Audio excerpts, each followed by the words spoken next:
당장 CATL이 유럽의 현지 공장 갖고 있는 에코프로비엠 헝가리 공장에 눈독을 들이는 이유가 15만 톤 정도 미시간에서 공장 지은 게 중단됐어요. 지금 유럽에서도 CATL이나 BYD한테 야, 우리나라 와서 우리나라 엔지니어 써, 우리나라 현지 공장 써, 우리나라 인력 고용해. 그게 단순히 그냥 이렇게 경고성으로 할 것 같진 않고요. 중국이 기존 방식대로 그냥 자국에서 만들어서 유럽에 납품하잖아요. 그럼 가격 경쟁력이 급격하게 떨어질 겁니다. 북미에서 LG엔솔 수주가 급증하고 있고 27년도 되면 매출이 40에서 50% 나올 것 같고요. 삼성 SDI가 기대하는 부분은 이겁니다. 인디애나 그 공장을, 전기차 공장을 4개 라인을 전부 지금 다 ESS로 바꾸겠다는 거군요. ESS 시장 자체가 앞으로 커질 건데 거기서 삼성 SDI가 주도적인 역할을 하겠죠, LG엔솔이랑.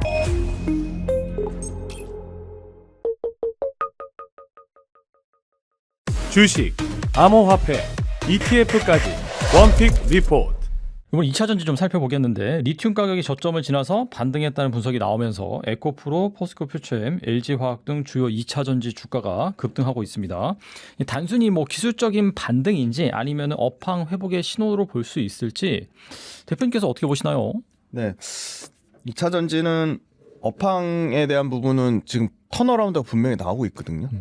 근데 이제 주가 측면으로는 최근에 많이 부각됐던 ESS 에너지 저장 장치가 선반영된 측면은 분명히 있는 것 같습니다. 그래서 ESS가 실제 매출과 이익에서 포지셔닝이 커지고 ESS가 진짜 캐시카우로 작용하는 그 순간이 언제냐면 내년이 될 수도 있고 내후년이 될 수도 있거든요. 물론 LG엔솔은 아마 내년부터 ESS가 본격적으로 반영이 될 거고 삼성 SDI도 내년 말 정도면 반영이 될 건데 그 부분까지 내년도 거까지 밸류에이션을 이미 땡겨온 거죠. 내년에 ESS 실적 좋아질 거야. ESS 매출과 이익이 커질 거야 해서 주가가 상당 부분 최근 9월 달부터 9, 10, 11, 3개월 동안에 거의 2차전지도 연초부터 8월까지 하나도 주가가 못 오르다가 90, 11월에 엄청 올랐거든요. 한 바닥 대비 한 4, 50% 올랐거든요. 그러니까 그 부분이 선반영된 측면이 있고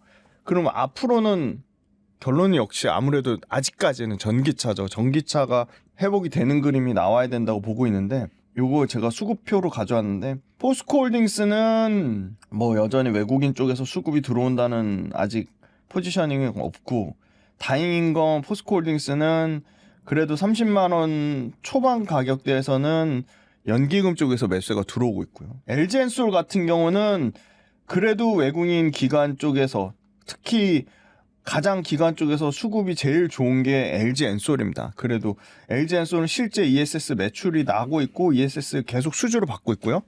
전기차 쪽 상황도 LG엔솔이 가장 일단은 좋아 보이고 그다음에 이제 삼성 SDI 이것도 가져왔는데 삼성 SDI는 가장 ESS 어떻게 보면 뭐 LG엔솔보다 더 잘한다고 하는데 실제 수주는 LG엔솔이 더 압도적으로 많이 받고 있거든요. 그래서 삼성 SDI도 잠깐 반짝했는데 삼성 SDI도 뭐 냉정하게 얘기하면 외국인 기관 쪽에서 그 금융투자 트레이딩성 물량 빼고는 크게 의미 있는 수급이 없어 보이고 에코프로 같은 경우도 외국인 수급이 없고 기관 수급이 일부 들어오고 있는데 그래도 최근에 연기금이 좀 연속적으로 사는 모습을 보여주고 있고 그래서 결론적으로는 수급이 그렇게 썩 좋은 상황이 아니다 이렇게 말씀드릴 수 있을 것 같고요. 중요한 건 그러면 내년 이제 사이클을 봐야 되는데 요거 지금 미래에셋증권 레포트를 가져왔는데요. 배터리셀도 가격이 올라가는 거는 내년 2분기부터 양극재도 가격이 올라가는 거는 내년 2분기 동박 내년 2분기 전액 2분기 분리막 내년 2분기 그러니까 아직까지 가격이 올라가는 모습을 띠려면 시간이 좀 필요하다는 겁니다. 그러면 일단 최소한 물량이 줄진 않아야 되는데 지금 배터리셀 같은 경우도 내년 그리고 이게 지금 삼성 SDI나 SK온 합산이니까 이 중에 차별화되는 모습을 나타내는 건 저는 압도적으로 LG엔솔이라고 보는데 어찌됐건 간에 삼성 SDI랑 SK온이 물량이 준다고 하면 전반적인 배터리셀은 물량이 줄어드는 거니까 그럼 물량 측면으로 회복되는 거는 3분기로 보고 있어요. 지금 양극재도 마찬가지예요. 결국 회복되는 거는 내년 2분기나 돼야지 회복된다고 보고 있고요. 동박 마찬가지 내년 2분기 그 다음에 전액 내년 2분기, 분리막 2분기. 그러니까 ESS 모멘텀은 이미 주가에 상당 부분 반영돼서 거기서 또 새로운 모멘텀이 없으니까 못 가고 주춤한 거거든요.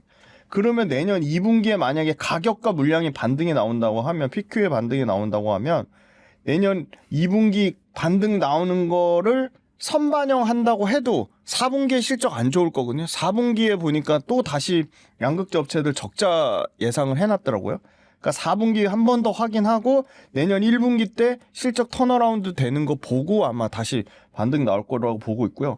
여기 마지막으로 수익성 해놨는데요. 수익성 좋아지는 것도 배터리 셀이든 양극재든 동박이든 전해액이든 분리막이든 전부 다 3분기로 잡아놨어요. 내년 3분기. 아직 시간의 갭이 너무 많이 남아있잖아요. 그리고 ESS 말씀드리면 그리고 아직 기관 쪽에서 매수세는 들어오고 있는데 비중 확대 의견 보이는 데는 2군데 정도밖에 없고요. 나머지는 다 비중 축소 아니면 중립이거든요.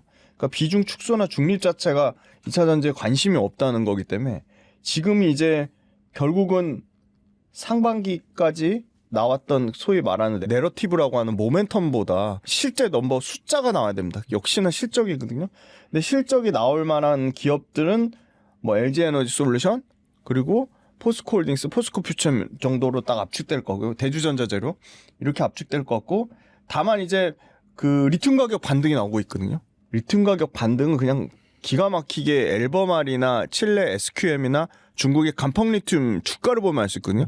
바닥 대비 2배 올랐고요. 안 빠져요. 안 빠지고 제일 보수적으로 얘기한 포스코홀딩스가 내년에 올해 컨퍼런스콜에서 내년에 지금 가격에서 한 70% 리튬 가격 오를 거라고 얘기를 했고요.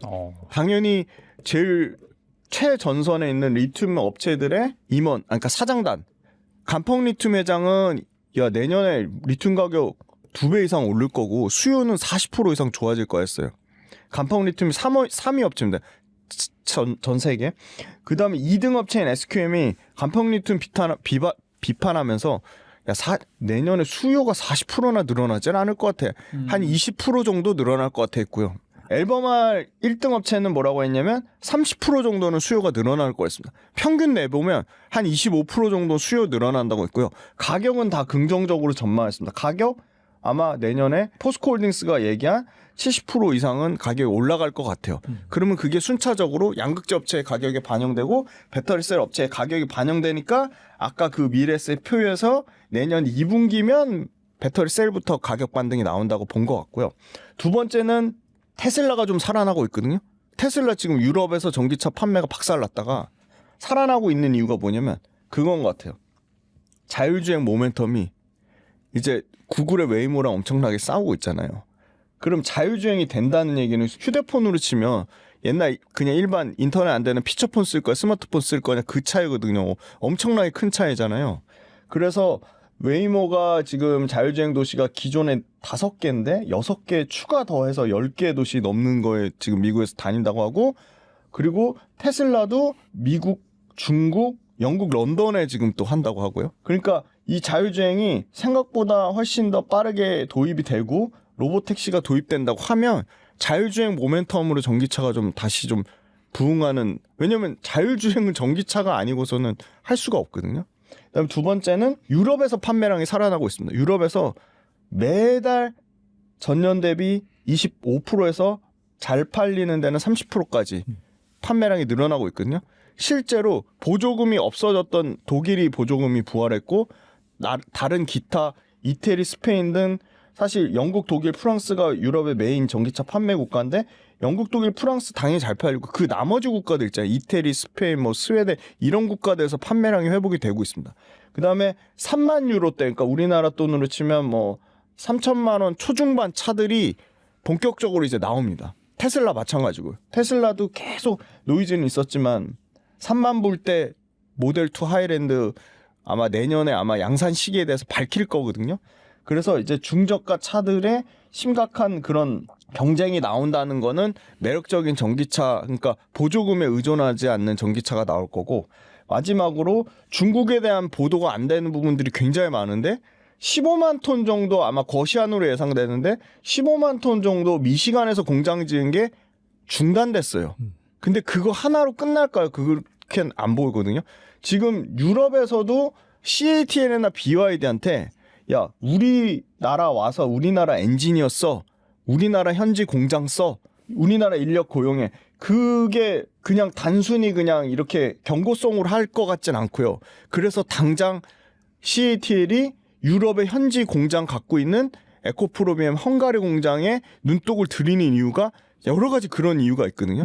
그래서 미국에서 중국 거 중단되거나 취소되는 부분, 그리고 유럽에서 실제 현지 공장, 현지 그 인력을 도입해서 유럽의 자체 공장 인프라를 활용해야 되는 부분. 그다음에 미국에서 ESS도 마찬가지입니다. 58.4%, 7%가 관세를 붙는 순간 중국발 ESS의 가격 경쟁이 급격하게 떨어져요. 근데 미국에서 세액공제도 못 받아요. 생산세액공제도 못 받고 ITC도 못 받으면 결국은 가격 경쟁력으로 밀어붙였던 중국이 상당히 힘을 잃을 것이다라고 보고요.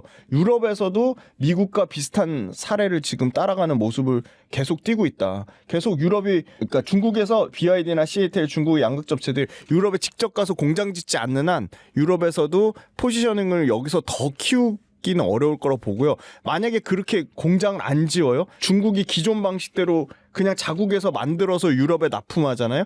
그럼 가격 경쟁력이 급격하게 떨어질 겁니다. 그리고 마지막으로 CO2 규제 관련돼서 25년도부터 27년까지 3년 평균값으로 그거를 자동차 완성차 업체들한테 벌금을 매기는데 25년도에 많이 못 팔았다고 그냥 넘어가는 게 아니고요.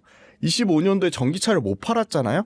26년도, 27년도에 많이 팔아가지고 3년치 평균값을 올려야 돼요. 그래서 지금 전기차 업체들 입장에서는 26년도와 27년도에 CO2 규제 때문에 평균값을 맞추기 위해서 전기차를 많이 팔아야 된다.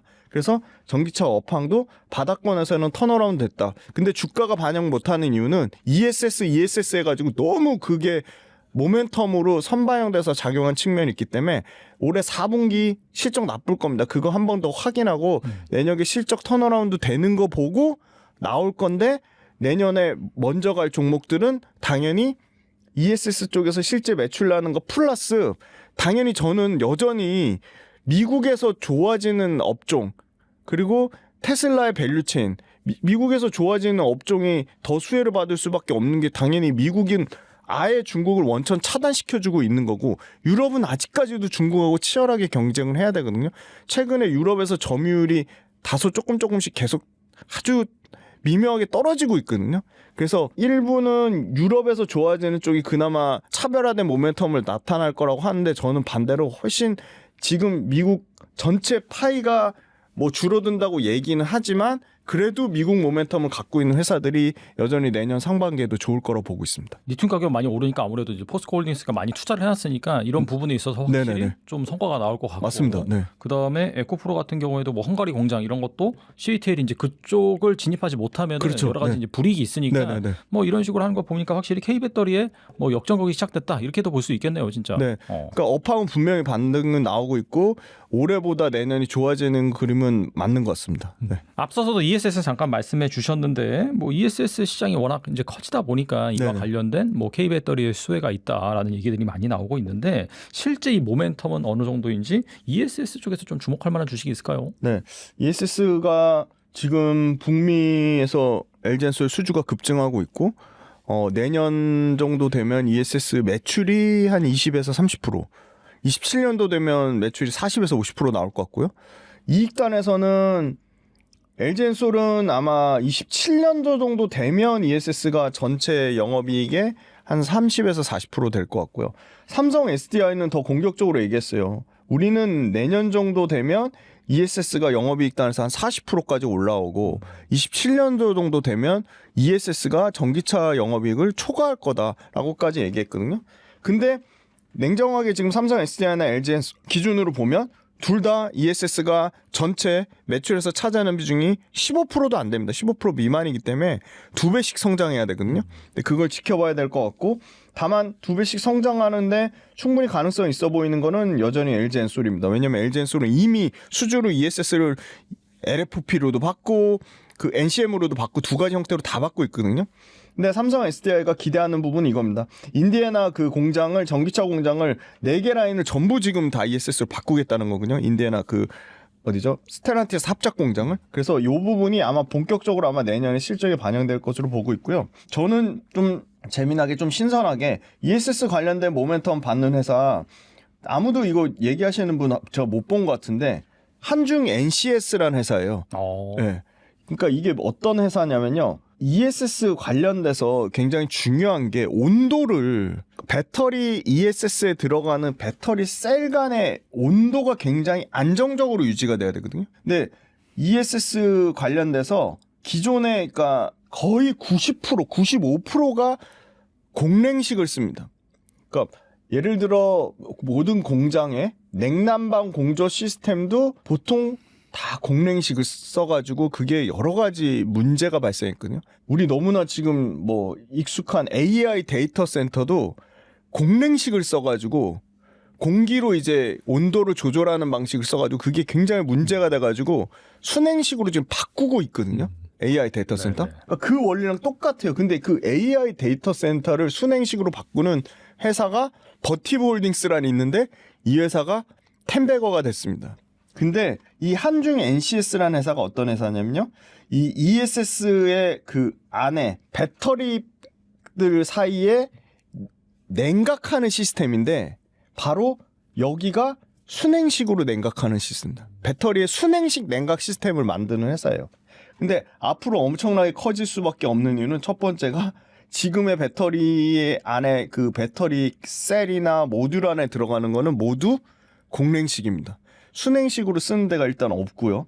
그래서 삼성 SDI가 아주 공격적으로 인디애나 공장 지으면서 아까 전부 ESS로 바꿀 건데 전기차 라인을 거기에 똑같이 이 한중 NCS가 따라가서 인디애나 공장 지으면서 삼성 SDI 배터리를 가장 최신 버전 SBB 2.0 삼성 배터리 박스 그거부터 그 과거 전 모델 1.5, 1.0까지 모두 지금 순행식 시스템으로 바꾸려고 하고 있습니다. 그래서 이게 ESS 시장 자체가 앞으로 커질 건데 거기서 삼성 SDI가 주도적인 역할을 하겠죠. LG엔솔이랑.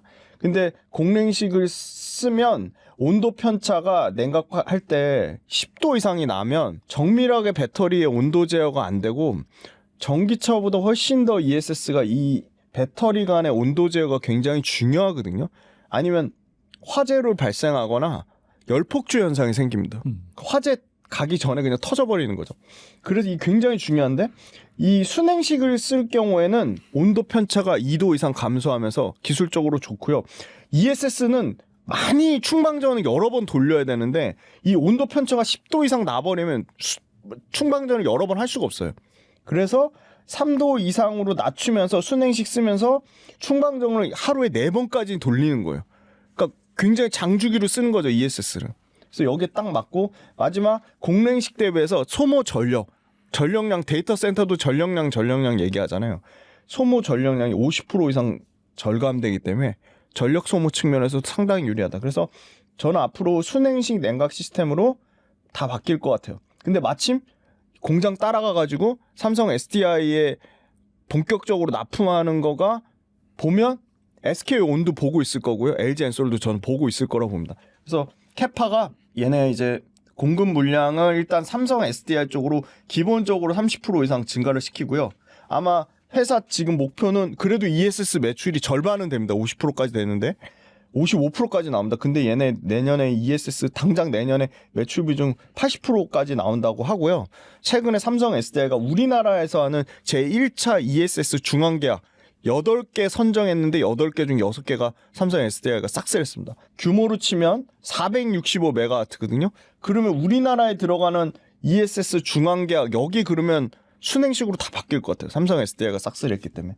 그래서 저는 이 한중 NCS라는 회사를 좀 눈여겨보자 이렇게 말씀드리고 숫자를 보면 한중 NCS도 매출 단에서는 꾸준히 30%씩 영업이익 단에서는 50%씩 성장하는 회사다. 그래서 ESS 아마 업체 찾아보시면 서진 시스템이 제일 많이 나오고요. 그 다음에 한중 NCS 이 두 개 뭐 그 정도밖에 없어요. 그러니까 굉장히 전기차 배터리 쪽 관련된 밸류체인으로 보지 마시고 ESS 쪽으로 좀 따로 보시면 좋을 것 같고 27년도가 아마 자율주행이 완전 그 폭증하는 시대라고 보면 내년에 좀 빠르고요. 자율주행 차로 가잖아요. 그럼 자율주행 차도 거기 들어가는 전기차를 다 순행식으로 바꿔야 됩니다. 아무튼 이게 구체적으로 투자 아이디어 많이 말씀해 주시는데 또 멤버십도 운영하고 계시잖아요. 네네. 거기에 대해서 잠깐 소개해 주세요. 아, 감사합니다. 저는 빌리언스 캠퍼스라는 구독 모델을 운영하고 있는데요. 그러니까 유튜브에서는 이제 그때그때 대응하기가 어려우니까 매일매일 저희가 시황을 정리해드리고 그다음에 반드시 다루셔야 될 주도주 업황과 그리고 산업 그리고 기업을 당연히 제 유튜브에 올리지 않는 내용을 당연히 구독 모델 들으시는 분들만을 위해서 올려드리고 있고요. 지금 탈률이 한 3% 정도니까 상당히 들으시는 분들의 저는 만족도가 높다고 생각합니다. 그래서 그 빌리언스 캠퍼스를 통해서 저는 큰 투자 커뮤니티를 만드는 게 제 목표고 지금 들어주시는 분들이랑 매일매일 소통을 하고 있고 또 들으시는 분들이랑 오프라인으로 만나서 강연도 하고 또 이제 뭐 기업 탐방도 다니고 그렇게 목표를 세우고 있고요. 빌리언스 캠퍼스를 통해서 시장에 매일매일 대응하고 투자 관련된 엄청나게 여러 가지 많은 고민들이 있으실 겁니다. 그 부분을 소통하면서 해결하고 거기 오신 분들도 굉장히 다양한 또 뭐 전업 투자자도 계시고 전문직에 계신 분도 계시고 또 직장 생활 하시는 분도 계셔서 그런 분들하고의 이런 같이 동행하면서 열심히 재밌고 오래오래 투자 생활을 이끌어 가셨으면 좋겠고 아마 한 비싼 뭐 점심 저녁값 정도니까 절대 투자하신 거 대비 1000배, 10,000배, 뭐 10만 배 얻어가실 수 있으니까 빌리언스 캠퍼스 통해서 저하고 오래오래 그 투자 관련돼서 직접적으로 그리고 매일매일 소통하시는 구독 모델 많은 관심을 부탁드리고 12월 달에 단독 강연회 하니까 그것도 아마 링크 달아주실 텐데 12월 단독 강연에도 좀 많은 관심 부탁드리겠습니다.